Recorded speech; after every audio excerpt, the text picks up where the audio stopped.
গ্রামীণ জীবনে একসময় গৃহস্থালী, কৃষি ও ব্যবসার ক্ষেত্রে বাঁশের তৈরি সরঞ্জামের ব্যবহার থাকলেও এখন তা কমেছে। সময়ের ব্যবধানে আধুনিক জীবনধারায় স্থান বদল করেছে প্লাস্টিক পণ্য। এতে দিন দিন কমছে উৎপাদন।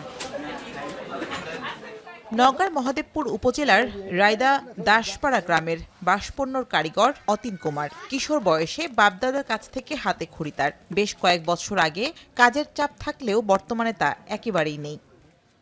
অবস্থা ভালো না, আমার করে শিল্পী কাজ জাতি ব্যবসা করি আমরা, তাছাড়া কোনো উন্নতি আমার করে নাই, সব জিনিসের দাম বেশি।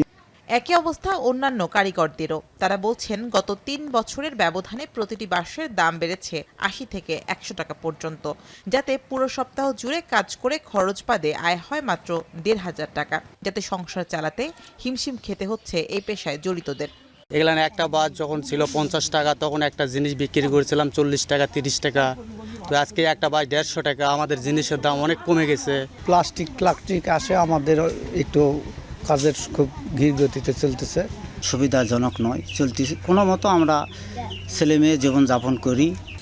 সম্ভাবনাময় এই শিল্পকে এগিয়ে নিতে কারিগরি প্রশিক্ষণ সহ সব ধরনের সহযোগিতার আশ্বাস বিসিক কর্মকর্তার। এই বাঁশ বেত নিয়ে কিন্তু আমাদের বিভিন্ন ধরনের প্রশিক্ষণ হয়, তো আমরা চাইলে কিন্তু তাদেরকে বিভিন্ন ধরনের প্রশিক্ষণের আওতায় নিয়ে আসতে পারি। তো এর বাইরেও কিন্তু আমাদের আর্থিক একটা খুবই সহজ শর্তে আমাদের ঋণ কার্যক্রম আছে। যেমন নারী উদ্যোক্তা হলে 5% সরল সুদে এবং পুরুষ উদ্যোক্তা হলে 6% সরল সুদে আমরা ঋণ দিই। বাঁশ পণ্যের বাজার বাড়লেও স্থানীয় পর্যায়ে প্লাস্টিকের সঙ্গে প্রতিযোগিতা এবং কারিগররা সহায়তা না পাওয়ায় এই শিল্প বিলুপ্তির পথে রয়েছে বলে আশঙ্কা করছেন সংশ্লিষ্টরা। এখন নওগাঁ।